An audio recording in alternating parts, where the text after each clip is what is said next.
Hoje é o nosso último encontro e eu quero retomar um pouquinho o que a gente conversou no domingo passado. Domingo passado, abram comigo lá Tiago 2. Nós conversamos então sobre... Tiago está falando aqui para os judeus, está falando para o povo da Judéia que está espalhado ali, porque está havendo muita perseguição. E os cristãos, então, se espalharam. E ele começa a falar ali, conversando, né, sobre ele fazer um checklist ali. Desde o primeiro capítulo, ele começou a falar, olha, você é perseverante na fé, você está pedindo sabedoria para Deus. Ele começa a fazer um checklist e chega no capítulo 2... E aí ele já está um pouco mais alterado, tá bravo, Tiago, aqui. E a gente leu, então, nos versos 14 a 20, ele começa a falar, meus irmãos, qual é o proveito se alguém disser que tem fé, mas não tiver obras? Pode, acaso, semelhante fé salvá-lo? E ele começa a discorrer, e daí no 18 ele vai, mas alguém dirá, tu tens fé e eu tenho obras. Mostra-me essa tua fé sem obras, e eu com as obras te mostrarei a minha fé. Crê tu que Deus é um só? Fazes bem. Até os demônios creem e tremem. Queres, pois, ficar certo, homem insensato, de que a fé sem obras é inoperante? E nós lemos então os argumentos que ele estava falando sobre alguém que tem uma fé que realmente acredita em Deus, como ele fala aqui que os demônios acreditam também, mas que ela não está baseada no que Jesus oferece, na salvação salvífica cabal, a obra suficiente do Senhor, não está baseado nisso. E eu queria abrir com vocês a história de Nicodemos 3, porque... João 3, a história de Nicodemos. Para você, ninguém está prestando atenção, ninguém comentou, né? Vamos abrir Nicodemos 3. Não existe esse livro na Bíblia. Em João 3, nós temos a história, uma conversa, na verdade, entre Nicodemos e Jesus. E vejam aqui como é muito comum a gente achar essa fé que acredita em várias coisas, mas que não produz o que Tiago está falando. No verso 1 do capítulo 3, João 3, havia entre os fariseus um homem chamado Nicodemos, um dos principais dos judeus. Este de noite foi ter com Jesus e lhe disse, Rabi, sabemos que é mestre vindo da parte de Deus, porque ninguém pode fazer estes sinais que tu fazes se Deus não estiver com ele. Veja bem o que Nicodemos está afirmando. Ele primeiro afirmou, o Senhor é mestre, o Senhor está ensinando, eu acredito nisso. O Senhor, Jesus, veio da parte de Deus, ou seja, ele sabia todas as profecias, ele era judeu, ele era estudioso da lei. Eles estavam esperando quem chegar? O Messias. E ele falou, o Senhor é da parte de Deus, eu estou quase desconfiando que o Senhor é mesmo quem a gente está esperando. Aí ele fala, ninguém pode fazer essas coisas que o Senhor está fazendo, Jesus, se não for da parte de Deus, se não realizar da parte de Deus. Estes sinais ninguém pode realizar se Deus não estiver com ele. Ou seja, ele não está acreditando num bando de coisas. Aí Jesus responde o quê? Que bom, Nicodemos, você sabe de tudo isso, então tudo que você acredita, ó, beleza. Não, Jesus fala assim, a isto respondeu Jesus. Em verdade te digo que se alguém não nascer de novo, não pode ver o reino de Deus. Ou seja, se essa fé, esse acreditar, ele não é suficiente, se não houver um novo nascimento, uma transformação, uma vida de obediência e, consequentemente, os frutos, as obras, que é o gancho de Tiago. E nós até comentamos semana passada, né? Tiago conviveu muito com Jesus. Então, eles estão realmente caminhando na mesma direção, falando as mesmas coisas, porque Tiago Era irmão de Jesus. Tiago aqui não é o apóstolo, né, como nós falamos. Enfim, é isto que Tiago está chamando a atenção dos ouvintes dele, falando, gente, presta atenção, se a sua fé não estiver baseado no Senhor Jesus, e se não houver novo nascimento e transformação, vocês estão fora. Até houve aqui uma questão na semana passada, mas então o Tiago está falando, e essas pessoas então não são cristãs, não são salvas. E o que a gente falou? Qual foi a nossa conclusão? Muito bem, ninguém prestou atenção. Nós falamos que realmente, para aquele público que está falando assim, vocês não, essa fé que vocês têm é morta. Ou seja, vocês não verão o reino de Deus. Sobre isso, o próprio Jesus falou, Mateus 13, ele conta a parábola do joio e do trigo, porque haverá muitos entre nós que não têm a salvação do Senhor. Mas crê em Deus, crê nas coisas que acontecem, lê a Bíblia, mas não tem obras, não tem fruto, não frutifica. Por quê? Não está ligado onde? Na videira verdadeira que é o Senhor Jesus. Então, não tem como. Vamos dizer que a notícia é ruim, Tiago está dando uma baita bronca, mas é isso que acontece. Abram comigo em Hebreus, capítulo 12, verso 14, eu quero fechar aqui o que a gente conversou semana passada. Hebreus 12, 14, o autor fala, segui a paz com todos e a santificação, sem a qual ninguém verá o Senhor. Precisa de ler no grego? Ou dá para entender? Precisa do original? O que está incluído nesse ninguém verá o Senhor sem santificação? Quem é ninguém? É todo mundo. Exatamente. É todo mundo. Se não houver santificação, ninguém verá o Senhor. Porque a fé baseada no Senhor Jesus, ligado à videira, a pessoa ligada à videira, vai produzir frutos de santificação. Ah, mas e quem se converteu no leito de morte? Ah, mas e quem está no corredor da execução e se converteu? É o teu caso? Minha pergunta é, às vezes a gente fica um tempão gastando tempo e conversando sobre, mas e se a criança nasceu sem capacidade? É o teu caso? Essa é a minha pergunta. Tiago tá bravo aqui, ele tá falando. Eu tô falando com quem tem condições de reverter a situação. Se apoia numa fé verdadeira e produza frutos intencionais. Santificação é intencional, tá, gente? Se você se largar na tua natureza humana, não vai rolar e vai dar muito ruim. Então, é intencional.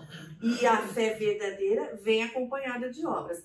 Estes casos, se converteu no corredor da morte, confessou o Senhor Jesus no último suspiro, no leito de morte. Isso aí, sabe para quem você vai deixar?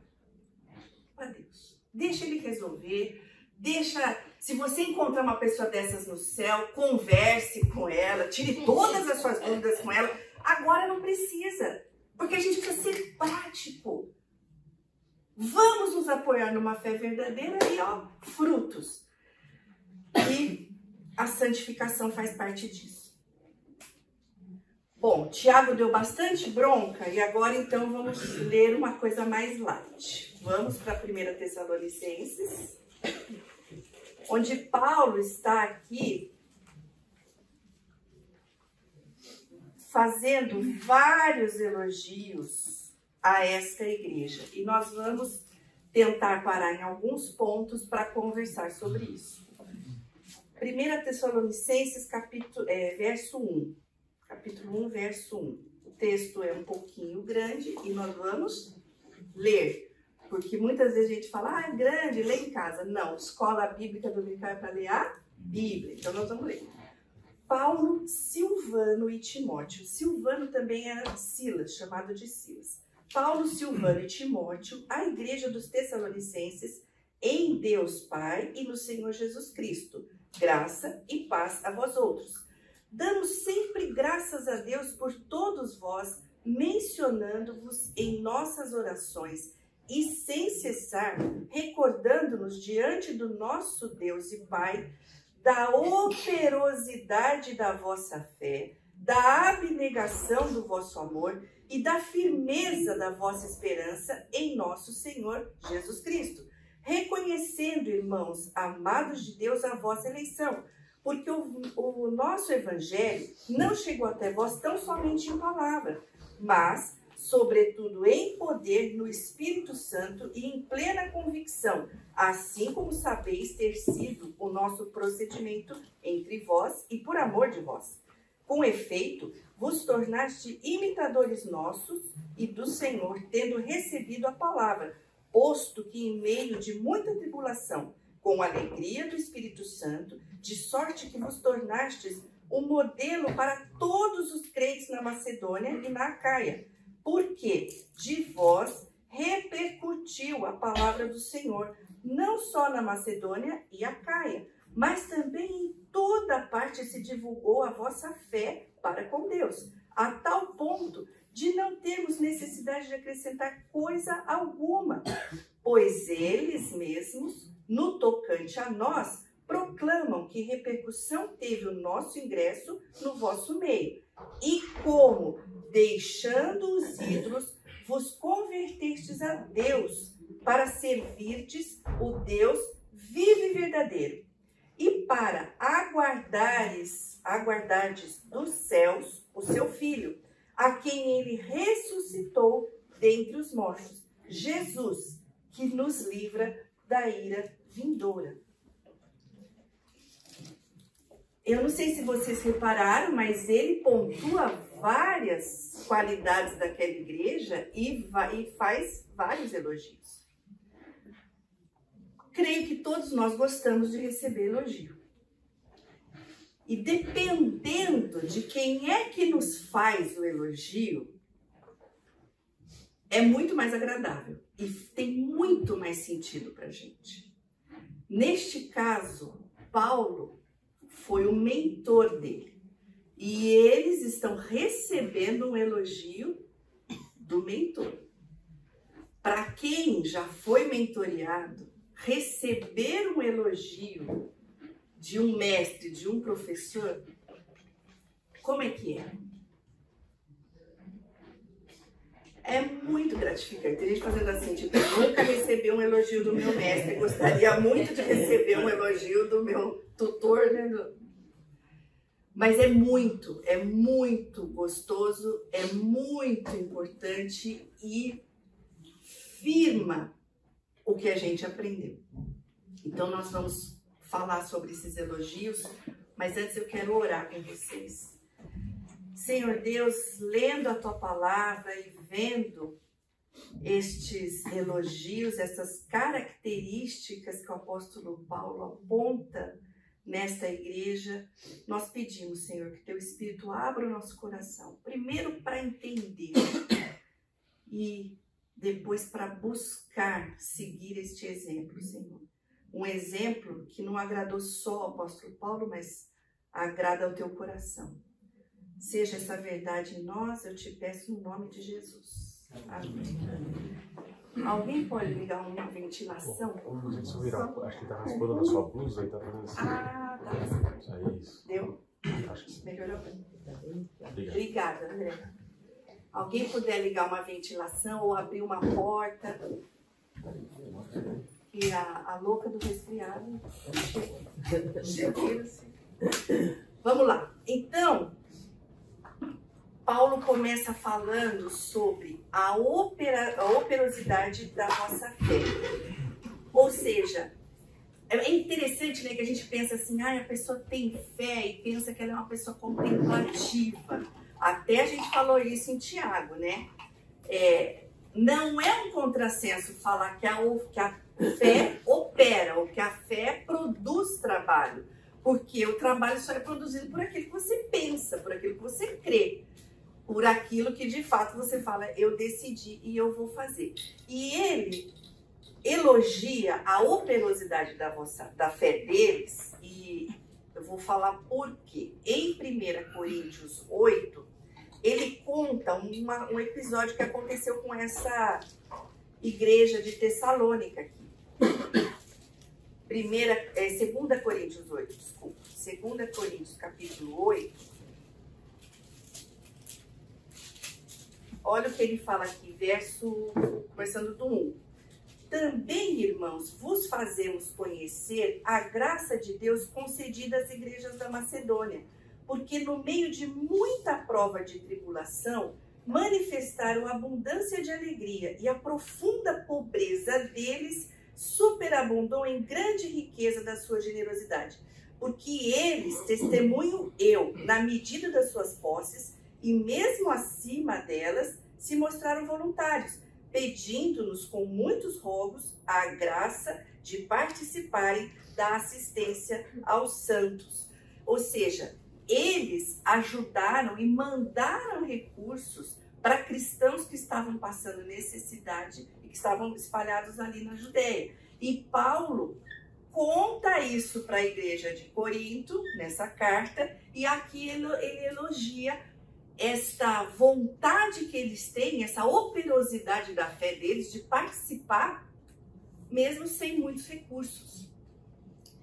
E eu já temos trazido aqui vários depoimentos, várias histórias, porque o tempo todo desses 5 encontros, nós queremos que as coisas sejam muito práticas nas nossas cabeças. Nós queremos visualizar o que o Senhor realmente está falando aqui, como isso acontece, tem acontecido e pode acontecer muito mais. Então eu queria contar uma coisa para vocês que a gente vivenciou há 1 ano e meio, e muitas vezes a gente tem trazido depoimentos que a gente não fala os nomes, não fala o nome da igreja, porque o nosso objetivo é apontar o que Deus está fazendo através das pessoas. Mas muitas vezes é a própria pessoa que está contando, então vamos focar no que Deus está fazendo e não exatamente nas pessoas.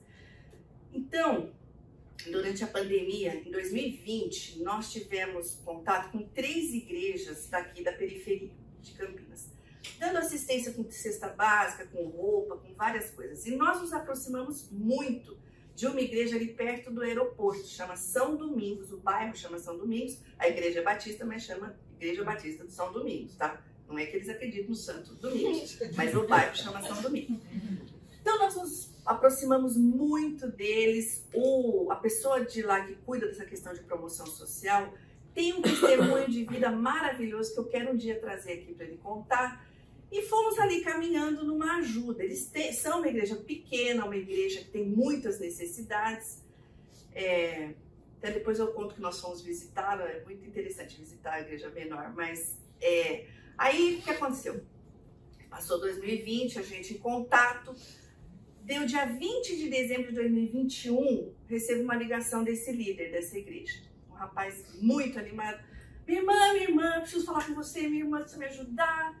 E eu falei, vamos lá, o que a gente pode fazer? Eles receberam um casal de venezuelanos há 1 ano e meio. E eles acolheram esse casal, eles frequentam a igreja, eles estão trabalhando numa cooperativa de lixo. E ele falou, a situação da família dos dois, né, das 2 famílias, terrível na Venezuela. E eles falaram que eles estavam melhor aqui, então eles falaram para a família, atravessa a fronteira que a gente vai ajudar vocês a chegarem aqui em Campinas. Mas acho que eles falaram assim, vem pro Brasil e não tá sabendo onde é que é Campinas, onde é que é Roraima, né?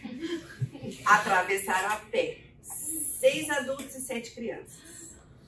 E quando ele me ligou, eles já estavam peregrinando a pé há mais de 25 dias. E eles conseguiram chegar, era assim, carona em bolé de caminhão, o mínimo recurso que eles tinham já tinham gasto. Então foram há 25 dias andando a pé com essas 7 crianças.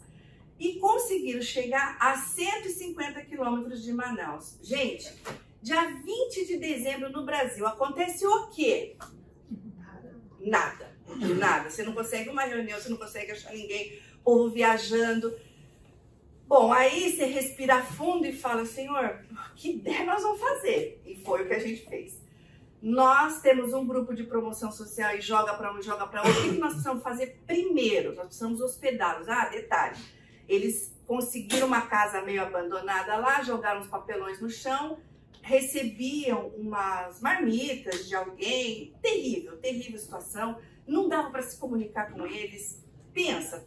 E aqui a família achando que eles estavam descendo, que também não tinha nem noção, né?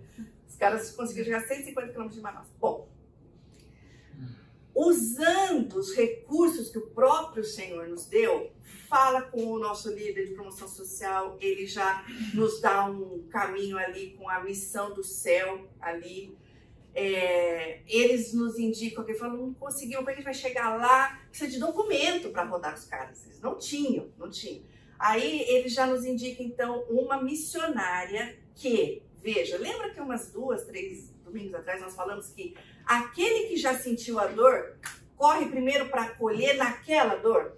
Essa missionária viveu 12 anos na Venezuela com um trabalho secular de agência de turismo. E ela, então, voltou para o Brasil, porque a situação na Venezuela estava terrível, inclusive ideologicamente. Ela voltou para o Brasil, ela montou 2 abrigos embaixo da igreja presbiteriana em Manaus e chama Oásis, só para acolher refugiados. Então, essa missão do céu me fez fazer contato com Oásis, que não tinha um lugar, 20 de dezembro, gente, não tinha lugar para hospedar ninguém. Aí corremos para quem? Lembra aquele que se converteu no cabeleireiro? Que eu falei que o irmão dele era diretor de uma das maiores missões? E eu vou agora fazer um merchan, não sabia que eles estariam aqui. Falei com Asas de Socorro, estamos com um casal de missionários aqui hoje. Jesuincidentemente, de Asas de Socorro. Então, vou citar a missão. O diretor Marcos me acolheu e falou, vamos hospedar essa turma, nós temos lugar lá para eles, mas não tem ninguém lá. 20 de dezembro. Falei, então vamos, como nós vamos coordenar? Bom, vou resumir, demoramos 8 dias para fazê-los sair dessa cidade que eu esqueci o nome, 150 km de Manaus. Presidente Figueiredo. Ah, você quer falar sério, né? Você quer contribuir? Quem sabe faz ao vivo, né? Presidente Figueiredo, trouxemos. Aí essa pessoa que é do Oásis, a missionária, sabia todos os trâmites para transitar com estes refugiados. Porque você precisa fazer carteira de vacinação, a gente estava no finalzinho de uma pandemia. Você precisa de. Eles tinham crianças que não tinham documentação para transitar. Gente, eu vou resumir. Então, 8 dias, hospedamos em Asas de Socorro. Tem custo, porque lá o que é mais caro é energia elétrica, porque tem que ter ar-condicionado. Senão parece que o povo morre queimado lá, né? Não sei como é que é. Aí, recursos daqui, pega um e o grupo atendendo. E a gente monitorando, né? E o Natal e o Ano Novo e o peru rolando, né? E o leitão rolando, porque isso é difícil conseguir falar com as pessoas. Bom, tudo isso eu contei, não é para falar da nossa igreja. É para falar que a igreja de São Domingos se mobilizou, se cotizou, e eles falaram, nós queremos contribuir. Nós temos um valor, nós queremos contribuir. Com muito sacrifício e muita alegria. Eu acho que eles deram 0,5% do que precisavam, mas pensa a alegria deles contribuindo para trazer esse pessoal. Dia 22 de janeiro, nós conseguimos embarcá-los. Eu esqueci de dizer que há um programa da ONU que chama interiorização para trazer os refugiados. Só que você tem que preencher vários requisitos e você tem que aguardar, porque eles pagam o seu bilhete aéreo para vir para o interior e tem que ter um responsável aqui. É bem organizado. Mas nós já não tínhamos mais tempo, eles tinham que vir para a família, já não podia mais ficar em Asas, todo um negócio. Então, nós também conseguimos os recursos financeiros para trazê-los em voo de carreira, sem ser pelo programa da ONU, embora eles preencheram todos os requisitos, vacinação, etc. e tal. Chegando aqui, a igreja de São Domingos nos acolheu. Foi uma festa, foi uma coisa maravilhosa. Eles se encontraram e ali já fizeram um plano, porque um ia para o interior, o outro ficou então na casa da filha e tal. Por que eu estou contando tudo isso? Eu quero contextualizar que é nosso privilégio operar de acordo com a fé que temos e acreditamos, e em conjunto com as igrejas, para fazer um tipo de coisa desse. E não, gente, a coisa mais difícil não é arrumar recurso financeiro. A coisa mais difícil é arrumar o quê? Tempo. É muito complicado isso dentro da igreja.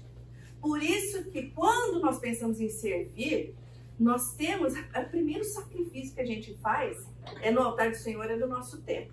E é o segundo elogio que ele faz aqui. Paulo fala: eu dou graças a Deus recordando sobre a abnegação do amor de vocês. O que significa abnegação? Abrir mão, renunciar, não pensar em si. Você tem que pensar assim, é tudo que eu não faria agora, né? É tudo fora do meu conforto, é tudo fora do meu horário. Mas se há necessidade, eu vou abrir mão do meu tempo. E nós estávamos conversando, essa questão aqui foram 45 dias para arrumar isso. De fato, gastamos bastante tempo, mas o que eu quero trazer para vocês é um exemplo. Eu até chamei o Dominique para conversar um pouquinho sobre isso, que muitas vezes a gente está passando no semáforo e vê esse pessoal refugiado, aí você também vê pessoas pedindo e você fica em dúvida, você para, não para, você fala, não fala, às vezes você não tem o quê? Tempo de parar, né? Eu, muitas vezes agora, eu tô parando e acho que os caras estão arrependendo de eu parar. Porque eu conheço o programa da ONU. Então eu já começo assim, escuta, deixa eu ver sua documentação. De dia eu vou presa, sei lá. Deixa eu ver você tá pelo programa da ONU? Aí ele pega e começa a falar que ele não entende o que eu tô falando. Porque muitas vezes nós temos, Jesus falou, tem que ser simples como a pomba e sagaz como a serpente. Você não pode cair em qualquer conversinha. Então, às vezes os refugiados estão no semáforo e eles estão tendo mais renda ali do que trabalhando. Quem realmente precisa de ajuda, eu falo, olha, nós temos uma igreja, onde você mora, qual que é o seu bairro? Eu vou indicar. Uma vez, eu quase apanhei de uma senhora, porque eu insistia com ela, mas você está muito longe da sua casa, vamos lá na igreja tal. E no final ela me deu maior amaldiçoada, que ela falou, tudo isso você está falando por causa de uma porcaria de uma moedinha? Quer dizer, não queria ajuda efetiva.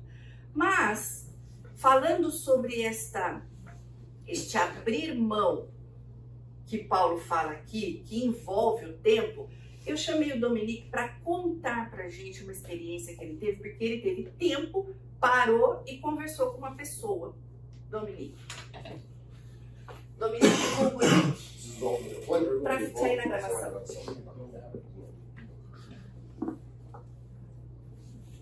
A minha experiência foi bem interessante. Eu tenho o costume de, quando parado no sinal, abordado. Eu não ando pouco pela cidade, né, mas quando eu ando e eu sou abordado no sinal, alguém me pede um dinheiro, eu tiro o cartãozinho da marcenaria e falo assim, meu irmão, é o seguinte, eu não tenho dinheiro para te dar agora, mas se você quiser, né, um recurso financeiro toda semana, todo mês, eu tenho uma vaga para você lá na marcenaria, né? E, não, mas eu não sou marceneiro, eu não sei o que fazer, não precisa saber nada, cara. Você sabe varrer? Você sabe catar, né, os pedacinhos de madeira e jogar no lixo? Isso eu sei fazer. Então tá à disposição, você só precisa chegar lá, né?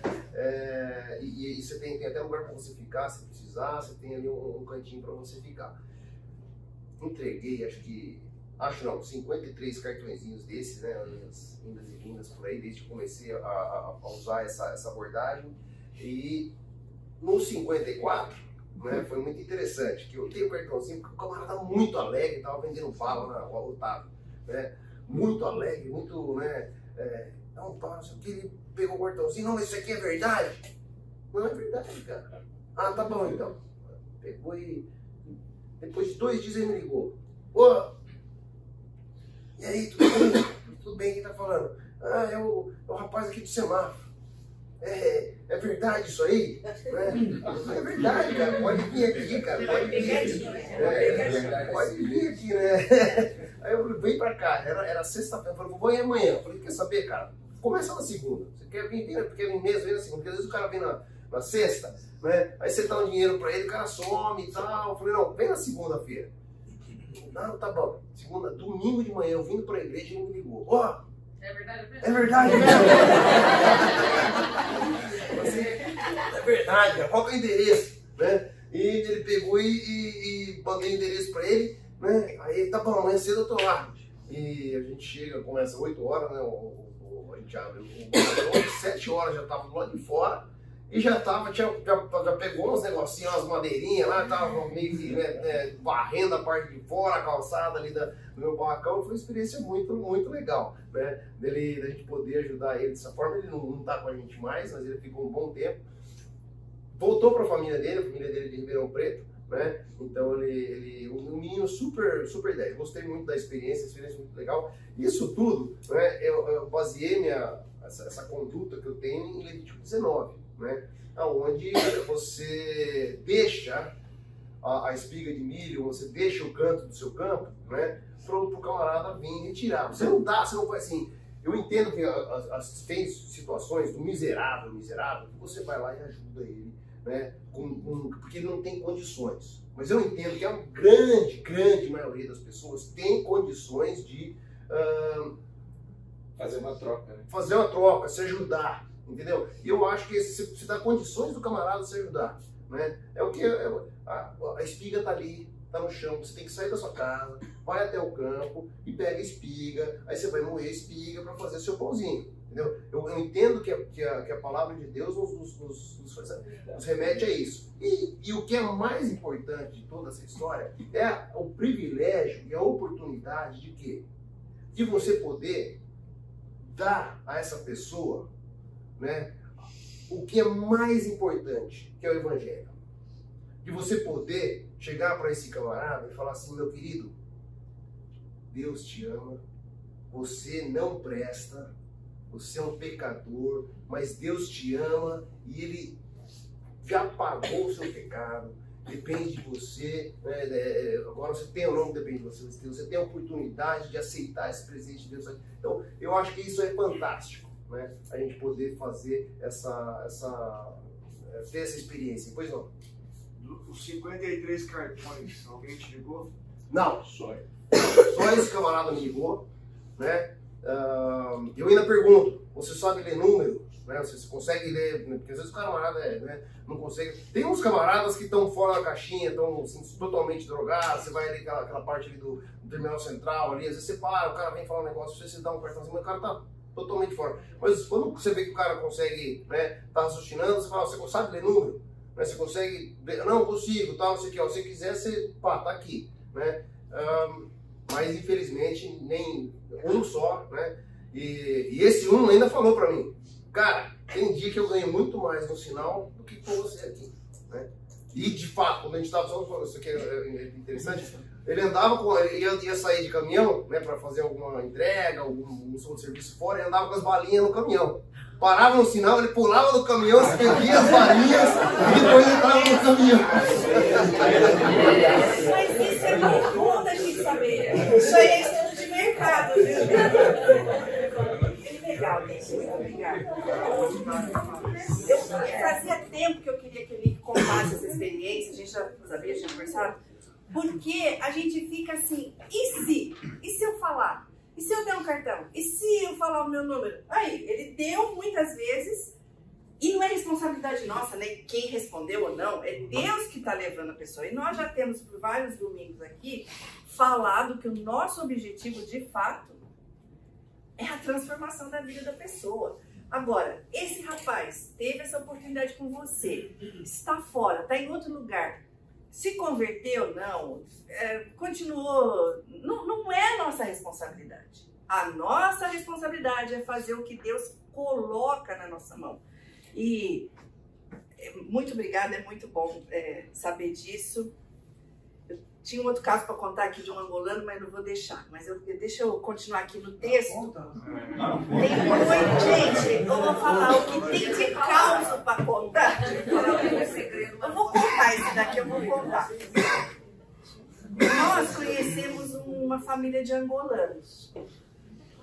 E eles... Poxa, é muito comprida a história. história, mas eu vou resumir aqui. Eles vieram para estudar, daí quem estava dando a bolsa, no meio do curso, falou, não vou mais dar. E eles ficaram sem a bolsa, e a moça, eles eram casados, a moça engravidou no meio do curso lá. Foi uma situação bem difícil, e nós o conhecemos no contexto aqui da igreja. E ele é muito inteligente, ele prestou Unicamp 2 vezes para engenharia civil, ele passou na primeira fase nas 2 vezes, estudando sozinho, mas na segunda fase não passou.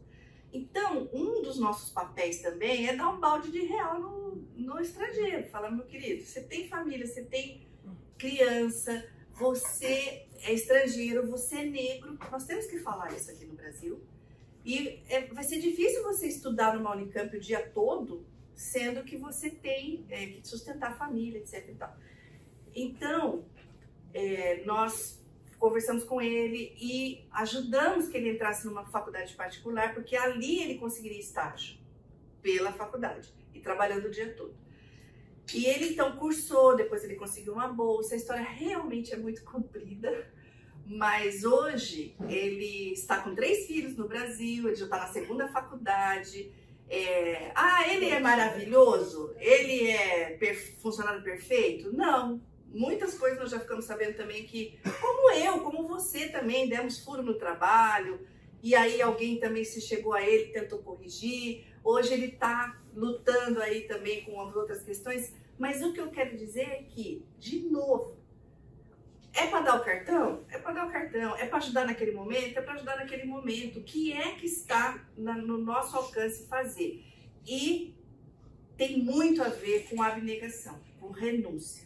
Porque se você fosse escolher, eu prefiro ficar, quero assistir Netflix ou quero ficar conversando com um estrangeiro que noite inteira para poder instruir, que já é adulto.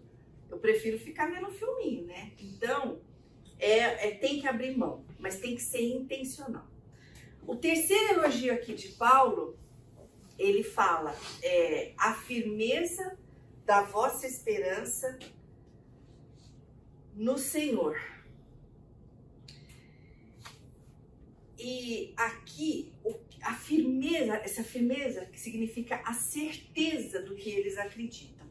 E eu quero voltar para Atos 17, que foi quando Paulo conheceu essa turma aqui de Tessalônica, eles estão na região da Grécia. Atos capítulo 17, veja aqui sobre o que é que ele está falando. Capítulo 17, verso 1. Tendo passado por Anfípolis e Apolônia, chegaram a Tessalônica. Isso aqui é Paulo e Silvano. Onde havia uma sinagoga de judeus.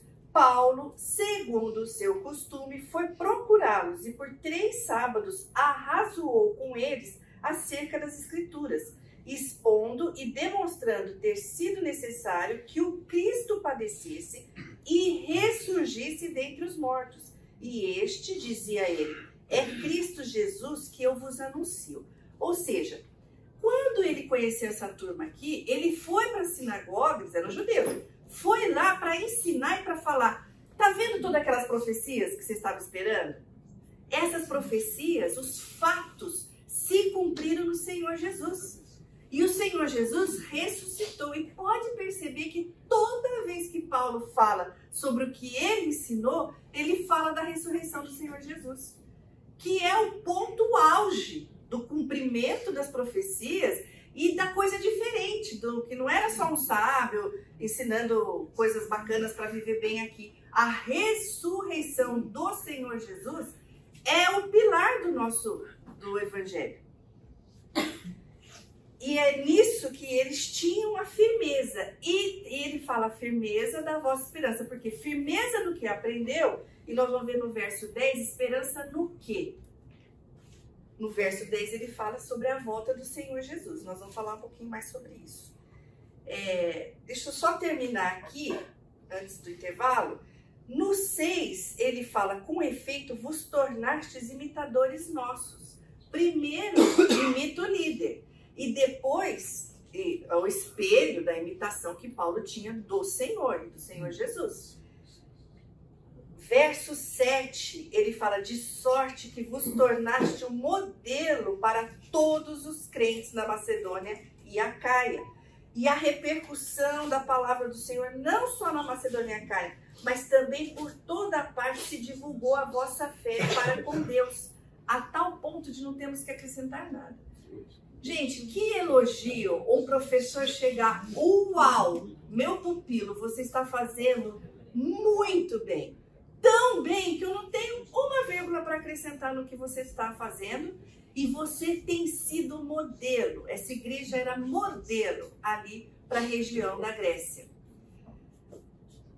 É algo para a gente almejar. Eu tenho depois mais 2 pontos depois do intervalo. Vamos tomar um café e a gente volta para falar sobre isso. Então, pessoal, aqui, depois da avaliação, tá. Então, nós estamos aqui ouvindo ou verificando esses elogios que o apóstolo Paulo faz para esta igreja, que é o nosso propósito, nos motivar a também ser elogiados pelo Senhor por causa disso, a operosidade da fé deles. Falamos sobre a renúncia, sobre a abnegação do amor que eles têm. Agora falamos sobre a firmeza da esperança que eles têm no Senhor. E lemos lá o que Paulo ensinou. Paulo ensinou, chegaram até aqui esses fatos.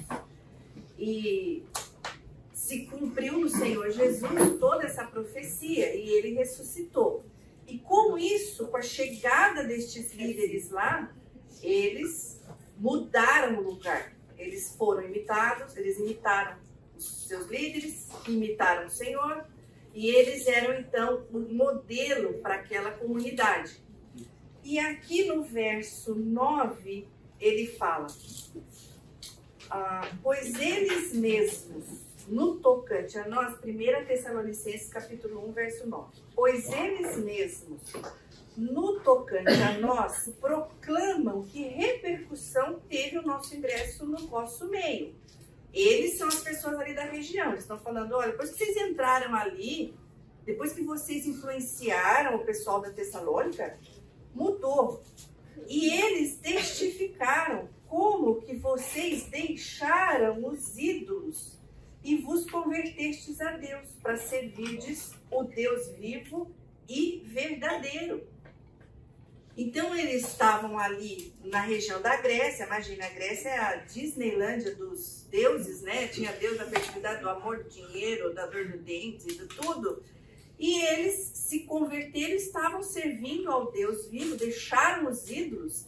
E isso foi marcante para toda a região ali da Acaia, né? Que é onde eles estão, da Macedônia.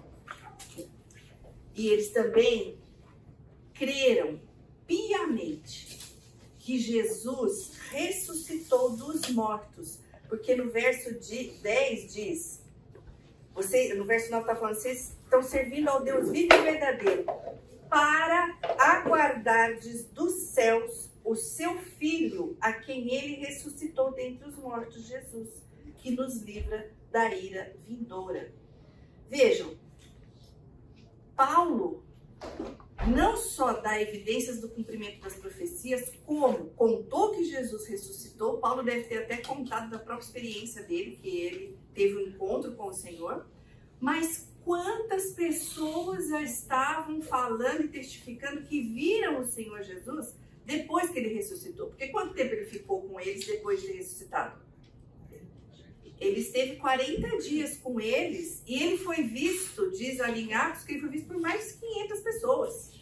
Então aquilo ali, foi... Então, se eu acredito em tudo isso, e realmente ele ressuscitou, e eu acredito, e muitos deles viram,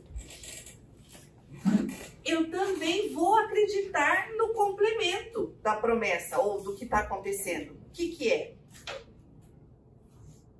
Para aguardar, verso 10, para aguardar dos céus o seu Filho. E é muito interessante essa expressão que Paulo usa: eles aguardam dos céus. Então veja, se você está esperando uma pessoa, você está no consultório médico e você está esperando o médico, que em geral está atrasado, E tem uma porta ali que é por onde ele chama as pessoas. Você está com muita ansiedade de ser chamado. Você vai olhar para onde? Para a janela ou para a porta? Muito bem, para a porta. Por quê? Porque é dali que o médico vem. E quando Paulo fala, e vocês estão aguardando dos céus, é porque vocês sabem que ele vem dali e vocês estão com os olhos nessa esperança. Parece uma figura boba, mas nós, cristãos, hoje, que dizemos acreditar em tudo que nos foi pregado, muitas vezes esta questão da volta de Jesus não é uma realidade para nós. Eu me incluo nisso. Muitas vezes nós vivemos como se não fosse acontecer. Porque quem está esperando mesmo acontecer está com o olho fixo onde vai acontecer. Se eu estou esperando o ônibus e ele vem do lado direito, eu não vou olhar para o lado esquerdo. Eu vou olhar para o lado direito. O Senhor Jesus falou que ele vem como vem um ladrão. O ladrão não liga e fala, eu já posso passar, tá tudo arrumadinho as minhas coisas para eu pegar? Não, ele vem. E a gente nós deveríamos andar como se sobressaltados, esperando acontecer. Eu não sei se vocês já passaram por isso, mas às vezes você está dormindo, você escuta um barulho muito grande, um estrondo ou um trovão. Alguém aqui já pensou na remotíssima possibilidade de ser o Senhor Jesus voltando? 1, 2, 3. Na hora, pá! Se o Isaac não for, é porque não é Jesus. Lógico, porque imagina, né? Agora, se eu puser a mão e não tiver vontade, ainda ninguém vai crer que sou eu. Eu dou aquela verificada básica. Não, já pensou em fazer assim, o pijama tá vazio? Agora vocês vão falar, mas por que essa louca tá falando disso se o nosso assunto é boas obras? O que é que tem a ver a volta do Senhor Jesus com boas obras? O que é que tem a ver? Tudo! Tudo! Abra comigo Apocalipse 22, 12. Tem tudo a ver, porque, gente, a nossa esperança é essa. E nós deveríamos viver para isso. Apocalipse 22, 12, o Senhor Jesus está falando, isso aqui, só contexto, João presenciou fatos que haveriam ainda de acontecer. Então, ele escreve, e eis que venho sem demora, é o Senhor Jesus falando, e comigo está o galardão que tenho para retribuir a cada um segundo o quê? A sua vida. Ligaram a primeira coluna com a segunda? Estamos falando sobre operosidade da fé, boas obras, abnegação do amor. Por quê? Vai ter teste, vai ter checagem. E deveria ser a nossa motivação. Agora, é um assunto muito extenso, muito rico, que eu vou até fazer uma enquete aqui. Qual foi a última vez, você que frequenta a igreja há 300 anos, que você teve um estudo bíblico numa coinonia, uma classe, um sermão sobre galardão? Eu me lembro, foi em 1986, que eu fiquei apavorada com o que o homem falou. 86. Estava para casa. Vocês se lembram da gente falar sobre galardão? É muito interessante isso. Por quê? Eu vou fazer uma analogia bem simples e bem infantil. Faz de conta que nós temos 2 viagens marcadas. Uma vai durar um final de semana e a outra vai durar 10 anos. Proporcionalmente a um final de semana é muita coisa. E para essa viagem de um final de semana, eu fico assim, eu vou pôr na mala, então eu vou levar um casaco de pele, vai levar lá. Não, mas também pode fazer sol, pôr um chinelinho havaiana também. Mas e se fizer? Mas então eu vou pôr e vou me equipando. Mas pode ser que eu precise de um trenó nesse final de semana. Então eu vou comprar um trenó para levar o final de semana. Ou seja, eu vou no final de semana, que eu vou passar bem pouco tempo lá, eu vou me equipar, eu vou trazer um bando de coisas para eu ficar confortável no final de semana. E eu nem penso na minha viagem, que eu vou estudar, que eu vou trabalhar, que eu vou viver 10 anos em outro lugar. Ah, quando chegar lá eu vejo o que vai acontecer. E não é para ser assim. Nós temos que ser motivados pela eternidade. Porque é difícil pensar assim, mas é a eternidade que é a nossa realidade. E não aqui, que vai durar um final de semana, gente. É bem rápido. E por que falar sobre galardão? E galardão, Paulo, eu tenho 3 textos aqui. Vamos ler uns 2, vai. 2 Coríntios 5:10. 2 Coríntios 5:10, Paulo fala... Porque importa que todos nós compareçamos perante o tribunal de Cristo para que cada um receba segundo o bem ou o mal que tiver feito por meio do corpo. Ou seja, o que a gente realizar aqui haverá então este confronto, este tribunal. Eu vou pular esses 2 aqui porque nós temos outros assuntos aqui, mas depois você anota, você lê. A questão do galardão, e aqui esses 2 versos ele fala sobre... Quem tiver as obras Vamos ler. 1 Coríntios 3. É muito rico, é muito rico. 1 Coríntios 3. Verso 10. Ele fala assim: segundo a graça de Deus que me foi dada, lancei o fundamento prudente construtor, como prudente construtor. E outro edifica sobre ele. Ou seja, Paulo está falando, eu lancei o fundamento da tua fé, como prudente construtor. O outro edifica sobre ele. Porém, cada um veja como edifica. Porque ninguém pode lançar outro fundamento além do que foi posto, qual é Jesus Cristo. Ou seja, o fundamento está correto. Contudo, se o que alguém edifica sobre o fundamento é ouro, prata, pedras preciosas, madeira, feno, palha, manifesta se tornará a obra de cada um. Pois o dia, letra maiúscula, a volta do Senhor Jesus, a demonstrará, porque está sendo revelada pelo fogo. E qual seja a obra de cada um, o próprio fogo provará. Se permanecer a obra de alguém que sobre o fundamento edificou, este receberá galardão. Se a obra de alguém se queimar, sofrerá ele dano, mas esse mesmo será salvo, todavia, como que através do fogo. Riquíssima essa passagem. Vamos só pincelar sobre o fundamento correto que é o Senhor Jesus. Você está edificando ali. Se for pedras preciosas, ouro, prata, passou no fogo, fica. Se for feno, palha ou madeira, não fica. E ainda fala assim, mas o camarada vai passar chamuscado mesmo, né? Não vai levar nada, mas vai passar chamuscado. Agora, por que essa questão de galardão? Porque eu vou querer exibir a minha coroa. Ai, a minha tem uma pedra de diamante, o outro deu só a zircônia, coitado. Não, não há esse tipo de exibicionismo lá. O nosso galardão, o que nós recebemos, é para apresentarmos para o próprio Cordeiro. Abra lá, Apocalipse 4.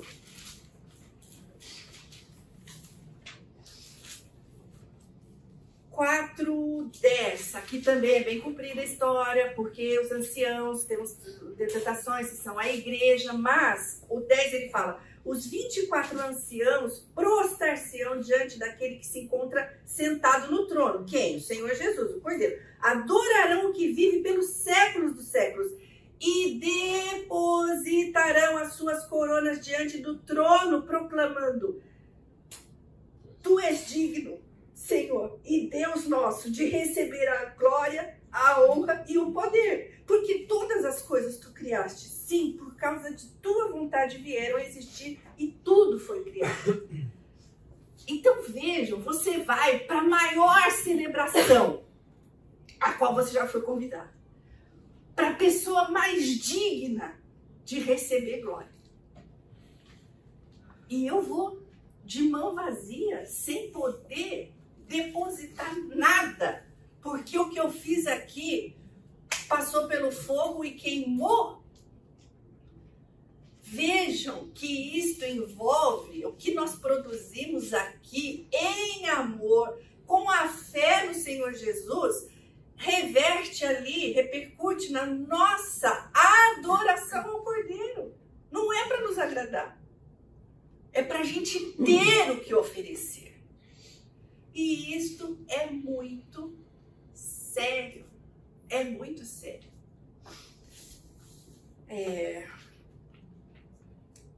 Realmente vamos sugerir alguns estudos sobre galardão, porque é uma coisa que a gente quase não fala. E isso é uma falha, porque será onde a eternidade passaremos o tempo, né, com o Senhor. Queridos, nós estamos aqui nessas semanas trazendo bases da palavra de Deus para nos estimularmos às boas obras. E há várias oportunidades para servir, muitas. Nós vimos vários depoimentos aqui, pessoas contando do seu trabalho. Então nós conhecemos este trabalho aqui do Crescer e Vencer. A Estela contou um pouco, deu um depoimento dela. Tivemos o Duran, que falou um pouco sobre os 20 mil amigos. Depois isso aqui vai ficar disponível se vocês quiserem, tiverem interesse. Nós falamos da creche Bom Pastor, da Vida Nova. A Tami contou um pouco como que funciona lá. Nós contamos com a Cláudia um pouquinho como são as visitas nas casas lares, nos abrigos. Falei um pouco sobre essa questão do Fazendo a História, que também é um programa que roda nos abrigos. Falei um pouco sobre a questão do Trilhar, que são mentorias de adolescentes que vão entrar no mercado de trabalho. E hoje eu trouxe a Miriam, ela é assistente social, ela vai falar sobre 2 programas que rodam nas cidades e nas instituições. E eu posso introduzir esse aqui, Miriam? Sim. Porque é o seguinte, existe um programa que chama Apadrinhamento Afetivo. Não é uma adoção, mas você vai, a partir de você vai preencher requisitos que a Vara da Infância vai avaliar, e você vai também fazer alguns cursos de capacitação, e você vai dizer, olha, eu gostaria de ter uma criança ou um adolescente conosco mais tempo. Então, fora de umas visitas de casa, ele vai poder frequentar a tua casa. O objetivo é que ele tenha o convívio com uma família. E ele entenda o que é uma família. Agora, veja bem, isso é um programa que roda secularmente. Então, por família, entendam o que vocês quiserem. Eles homologam qualquer tipo de família. Desde a avó que mora com o sobrinho, não, a avó que mora com ele, né? Ou um solteiro que mora com o cachorro, ou casais homoafetivos, ou 3. Gente, o mundo está fazendo o papel deles. O mundo está fazendo o papel dele, tá? Entrando nessas instituições, está se candidatando e está recebendo homologação. Cadê a igreja? Aí então nós nos candidatamos para esse programa, só que na ocasião morávamos em Paulínia, não éramos elegíveis, nos candidatamos e agora estamos desde novembro com um adolescente conosco. Por isso que às vezes vocês viram um chaveirinho pendurado em nós dois aqui na igreja. Ele está participando da igreja. Ele participa muito da missão da Joy, ele já faz parte da equipe, quer dizer, vai mudando, né, a pessoa, e aí a pessoa também pode ir influenciando ali a casa onde ele vive. Então, eu só quis contar, você vai contar, né, de como que é este programa, porque nós estamos fazendo isso, nós já queríamos fazer isso há muito tempo, mas eu e o Isaac estamos intencionalmente fazendo isso dentro da igreja. Porque nós queremos motivar outros casais, inclusive eu queria muito que casais que têm adolescentes em casa pudessem se candidatar, porque é muito mais tranquilo. Quando você já tem aquela bagunça do adolescente, dilui ali, 1 a mais, 2 a mais, não vai fazer a menor diferença. Mas Deus sabe quem é que ele vai escolher. Muitas vezes eu fico igual o profeta Samuel e o Jessé escolhendo o rei. Eu olho para um, falo, nossa, aquele é alto, bonito, podia ser, né, padrinhamento afetivo. E Deus fala, não. Para Samuel e para Jessé, ele falou, não, eu que vou escolher quem que vai fazer. Então, às vezes, eu me vejo assim, escolhendo gente para trabalhar, e não é isso que o Senhor quer. Mas eu queria contar isso porque depois a gente também quer se pôr à disposição se vocês têm alguma pergunta sobre essas questões. Miriam, você pode vir aqui que eu vou colocar a sua apresentação. E você pode pôr esse microfone.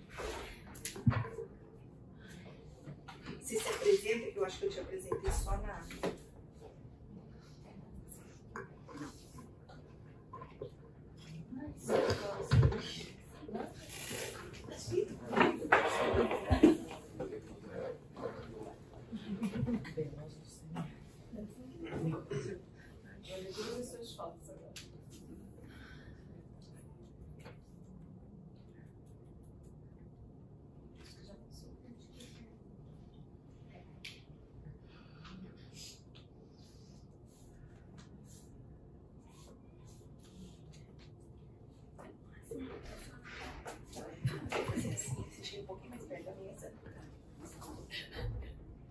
Se estiver raspando, você fala.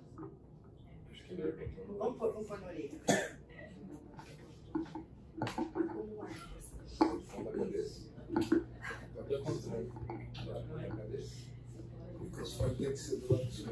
Na verdade, ele tá solto assim.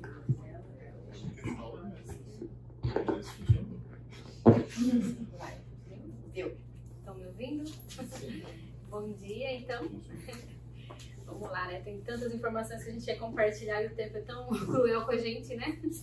Então, eu sou assistente social, já exerço a função há 10 anos, minha experiência é em serviços de acolhimentos institucionais, né? Então, por isso que eu fui convidada aí para compartilhar um pouquinho sobre as legislações, as diretrizes de funcionamento desses serviços no nosso país e as oportunidades de servir dentro de coisas que estão legisladas e a nossa disposição como sociedade para contribuir servindo nessas modalidades de acolhimento aí que eu estou chamando, né? Então, serviços de acolhimento, a gente já teve a Claudinha compartilhando um pouquinho a experiência dela do trabalho dentro desses serviços. Então, eu vou dar uma passada muito rápida para vocês entenderem só um pouquinho o que é cada coisa, para se situar. Porque às vezes elas parecem tudo uma coisa só, mas não são. Mas uma coisa são crianças e adolescentes que estão afastadas do convívio familiar das suas famílias devido a violações de direitos. O que? Violência, negligência, abuso, maus tratos. Não deveria ser motivo para afastar as crianças das suas casas a falta de recursos materiais, né? A lei não permite afastar a criança por isso, mas acontece da criança ter que ser afastada porque a família está em falta de recursos, acessa recursos ilícitos, o ilícito traz a violência, que traz a agressão, que traz uma série de vulnerabilidade e conflitos familiares, e é aí que gera a necessidade de afastar a criança de dentro do lar, né? Então, o que a nossa lei diz sobre tudo isso Ó, eu tô tentando... Posso carregar isso comigo? Acho que é mais fácil. Eu posso sair quadrado. Tá.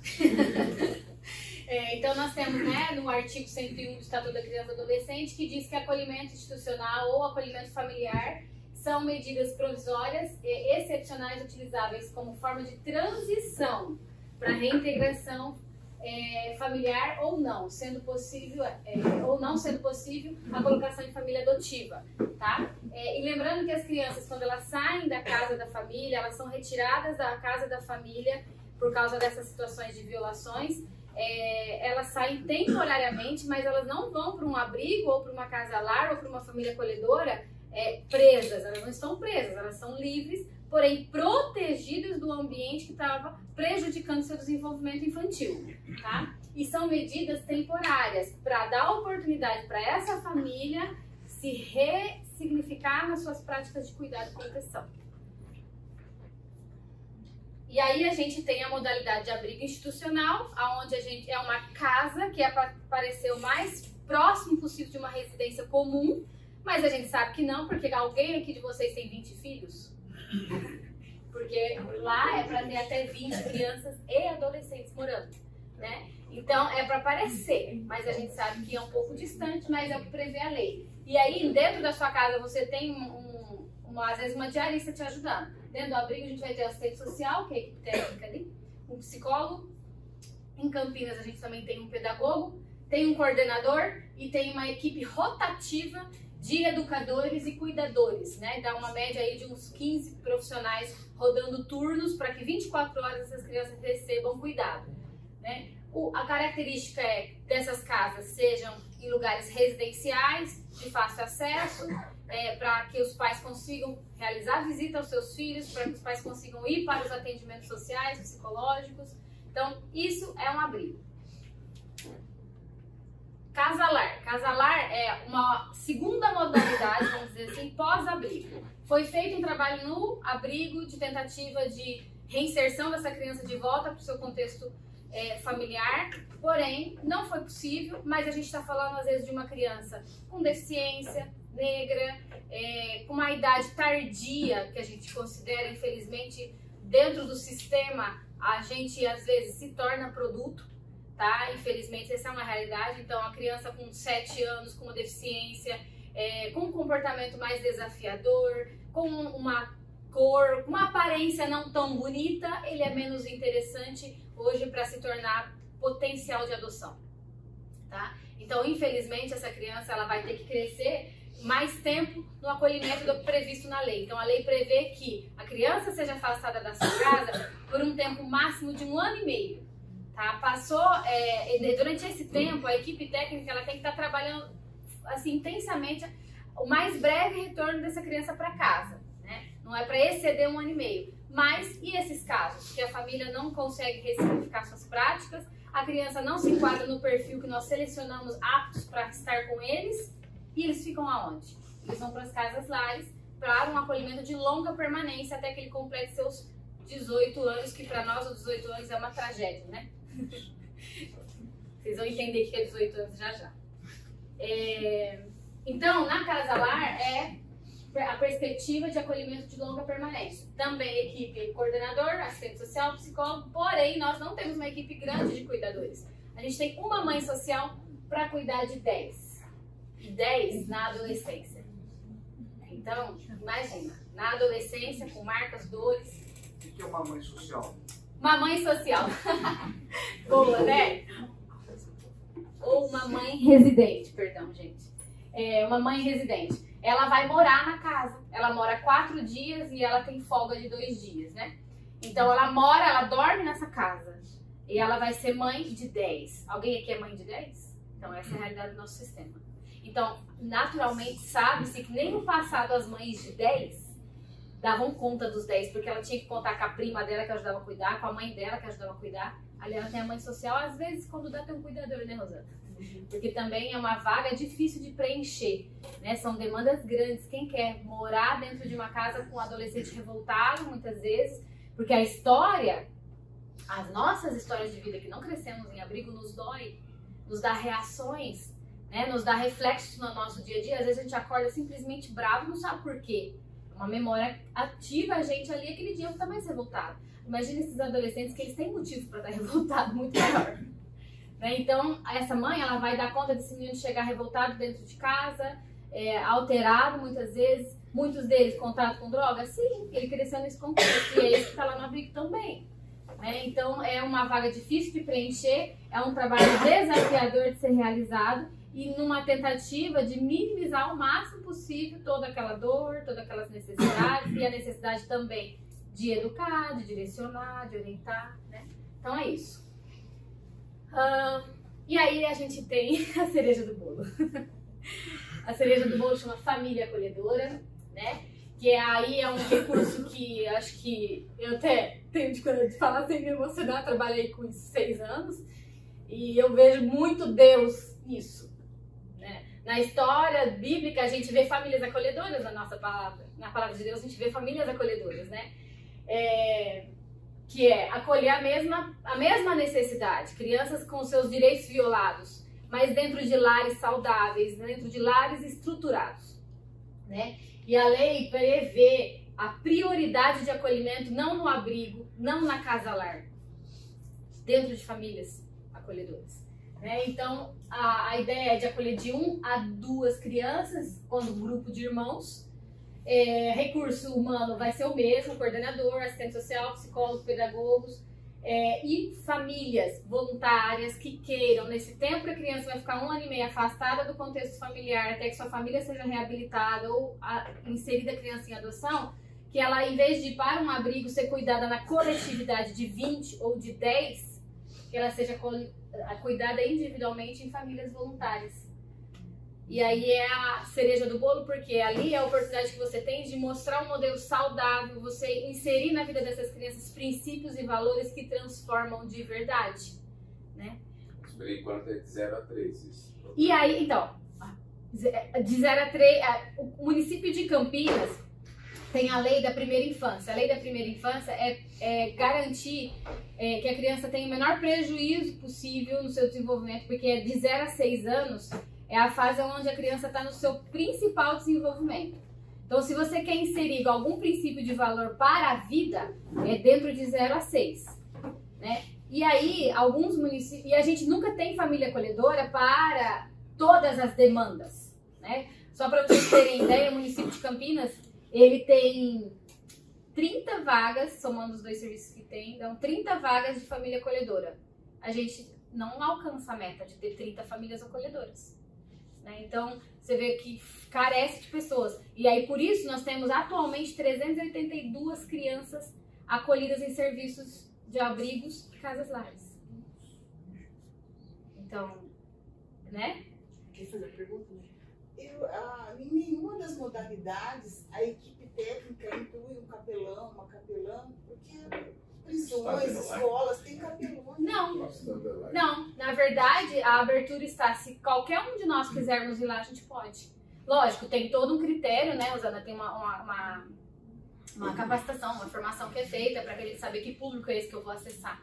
Mas é aí que entra, as portas estão escancaradas para que a sociedade civil vá e faça e coloque o seu valor lá dentro.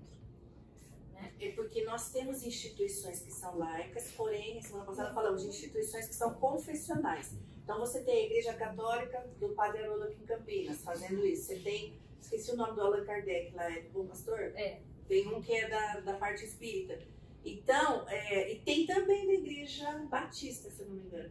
Bom, enfim, você tem esses dois. E você está perguntando se na equipe não deveria ter um capelão. Então, mas a equipe, ela providencia o pedagogo, o psicólogo, mas... Porque assim, por exemplo, o exército tem capelão, prisões e ela tem capelão. Mas é que são características diferentes de necessidades, inclusive. Quando a gente fala de capelão, a gente está falando de um outro capelão para um público adulto. A gente está falando de criança... Por exemplo, escola, você pode ter capelão. Por exemplo, escolar. Boldrini é hospital, é para criança e tem capelão.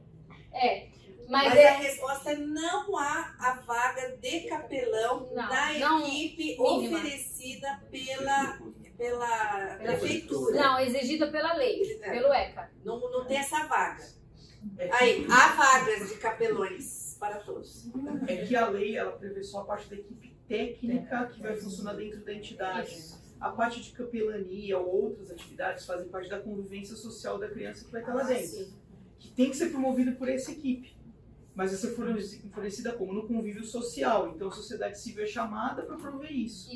Né? Por isso que não está dentro dessa equipe prevista, mas faz parte também do trabalho realizado lá dentro. Muito obrigada por isso, porque inclusive a lei diz também que tem que ser garantido o desenvolvimento da criança físico, mental e espiritual. Então, por isso que se uma criança chega lá para mim e sentia, eu ia na igreja, vou citar só para dar uma referência, eu ia na igreja Batista quando eu estava lá com a minha mãe, né? E eu queria voltar a ir para a igreja, eu tenho que providenciar um meio dessa criança aí. E aí é através do quê? De um voluntário. Né? Então, garantir esse espiritual. Pronto, é isso. Senão a gente vai. Né? Eu tenho uma dúvida, só em relação essa família acolhedora, você falou assim que é em torno de 1 ano e meio que é esse processo. Mas aí ela mora com a família, é isso? Ela vai morar na tua casa. Se ela vai morar na tua casa. Então, assim, são famílias, por exemplo, eu estou aqui agora compartilhando com vocês o que é acolhimento familiar, tá? Então, você vai. Eu quero ser família acolhedora, então você vai para uma informativa, que a gente chama, lá em um dos serviços em Campinas nós temos 2 serviços que rodam, se apresenta como interessado em ser família acolhedora, você vai passar por um processo de entrevista social, habilitação, capacitação, e aí você vai poder, então, receber criança na sua casa, tá? Ela vai morar na tua casa. A Campinas, que é o que o Isaac falou, né? A prioridade, que eu estava falando da primeira infância, a prioridade de acolhimento, a lei já diz que a prioridade de acolhimento é em família acolhedora, porém não tem família para todo. Então, uma forma de garantir os mínimos da lei em Campinas, sempre criança de 0 a 3 conseguir família acolhedora. As demais vão para os abrigos. Mas ainda falta família também para as crianças de 0 a 3. Então, hoje, por exemplo, eu vou ser família acolhedora, eu sou moradora de Campinas, porque eu tenho que ser moradora daquela comarca. Tá? Então, quem não é de Campinas, não sei se é o caso aqui, mas Paulínia tem família acolhedora, Valinhos tem família acolhedora, então no município onde você está, você tem que se consultar se tem o serviço. Mas eu hoje, se eu estivesse morando em Campinas e eu fosse ser família acolhedora, eu fosse habilitada para isso, muito provavelmente eu vou receber um recém-nascido. Tá? A média de acolhimento de 1 ano e meio, mais a média de trabalho que os técnicos têm feito é de uns 6 a 8 meses de permanência da criança sob os seus cuidados. Aí você pega um recém-nascido, você dedicou lá 1 ano, devolve. É fato que você vai devolver?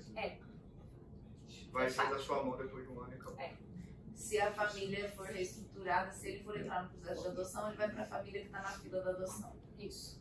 No Brasil,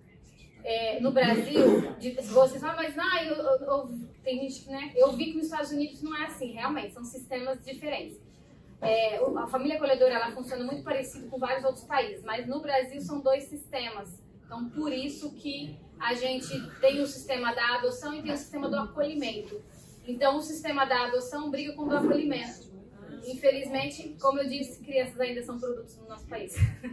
Porque, na verdade, pensando na criança, deveria ser um sistema só. A família acolhedora, como, por exemplo, nos Estados Unidos, né, deveria ser a primeira consultada. Caso o processo se transforme, a família não vai poder ter de volta essa criança. Então, você quer adotar? Você já está com essa criança, você já tem vínculo, já conhece ela, te conhece, quer adotar? Quero. Não quero? Aí eu acesso o cadastro. Mas não é a nossa realidade, então não vamos, né? Acho que até tem vedação, né? Você não pode ser família acolhedora se você tiver no cadastro. Isso. Aqui, a lei, inclusive, está no ECA. Não sei se eu coloquei esse artigo aqui. Você entra na lista de família acolhedora querendo adotar. Deixa a Miriam explicar sobre isso. Para gravar, né? E também porque tem uma questão da legislação, até por remuneração, essas coisas. A lei são 2 sistemas. Então, como são 2 sistemas, se eu que estou no sistema do acolhimento acesso o sistema da adoção, falando eu posso adotar também, que é o que eu estou convivendo com a criança. O que está lá no sistema da adoção está falando assim, você está furando minha fila.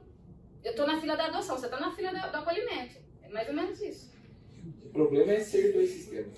O problema é ser 2 sistemas. A gente precisa amadurecer nossas leis ainda para entender que nós estamos falando de gente e não de produto. O problema é ser Isso. Tá bom, vamos lá. Deixa eu só aqui pular algumas coisinhas.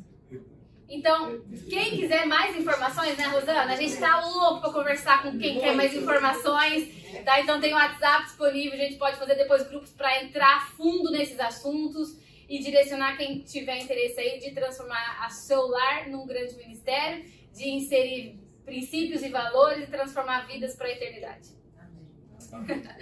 E aí a gente tem repúblicas, né? Então a criança fez 18 anos, vai para onde? A sua vai continuar na sua casa. Do abrigo, vai para a república ou vai para algum lugar que Deus providenciar para eles, tá? Infelizmente a criança dos 18 anos, ela é quase expulsa do abrigo, porque a lei não permite ele permanecer. E a lei fala, vai para a república. Sabe que eu falei que são 382 crianças acolhidas atualmente no município de Campinas? Sabe quantas repúblicas temos? 2. Uma feminina e uma masculina, 6 vagas em cada uma. E se todos fizerem 18 anos, temos vaga para todos na República?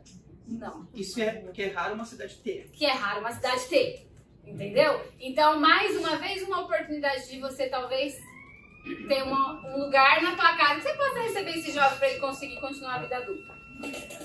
Trilhar, já passamos por ele. Apadrinhamento afetivo, que a lei diz... Também está garantido na lei, né, o apadrinhamento afetivo, que eu acho que eu não coloquei esse slide, mas No artigo 19 do ECA também diz que a criança e adolescente em programa de acolhimento institucional ou familiar poderão participar do apadrinhamento, que é o que a Rosana já compartilhou, sobre você ser uma atividade complementar à criança no abrigo, porque no abrigo, na casa lar, a vivência dela é garantir os mínimos dos mínimos dos mínimos. Alimentação, moradia, escola, mas a parte afetiva, o plus que faz a transformação, não dá para fazer tudo isso por tanta gente morando lá. A idade desse apadrinhamento qual é? 7 a 17 anos de idade. 7 a 17. Isso. Ou seja, de 4 a 6. 7 a 17. Tá. Só para passar aqui nesse último, prometo que eu vou encerrar. Cadê ele? Eu pulei sem querer. E aí o que diz a lei, né, sobre a questão da guarda? Que a inclusão de crianças e adolescentes em programa de acolhimento familiar terá preferência, como eu disse, né, ao institucional, ao abrigo, à casa lar, observado qualquer caso, o caráter temporário é excepcional da medida nos termos da lei.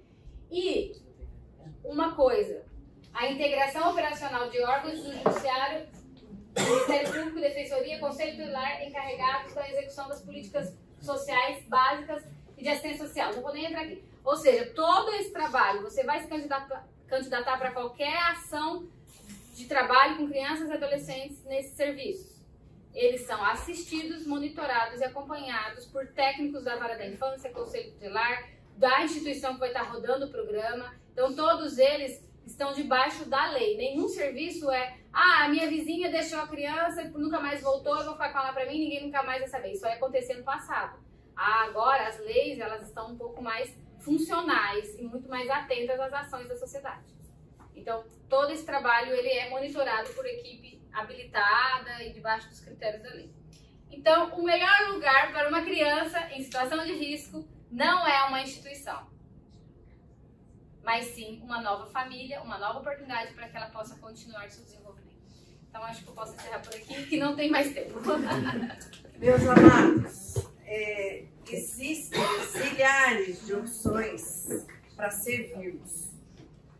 A questão é como é que nós vamos intencionalmente nos disponibilizarmos para servir. As crianças, elas deveriam ser um alvo mais prioritário nosso, porque elas estão sim abertas a receber um convívio, um evangelho, abertas a receber referências, diferente de adultos. Então pensem nisso com carinho. E como eu falei, o mundo está ocupando o lugar dele. A igreja precisa se levantar. E o próprio Jesus falou: as portas do inferno não prevalecerão contra a igreja. Não é a igreja que está se defendendo, a igreja tem que ir lá e atacar. As crianças já estão na mão do inferno. Ponto. Nós vamos lá oferecer as boas novas de resgate. Oremos. Senhor, precisamos, Deus, da tua ajuda e da tua coragem, Senhor, para enfrentar, para querer mostrar o teu evangelho, que é o único caminho de resgate para todos, principalmente para essas crianças. Nos usa pela tua bondade e misericórdia. Recebe a nossa oração em nome de Jesus. Queridos, muito obrigada. Até a próxima.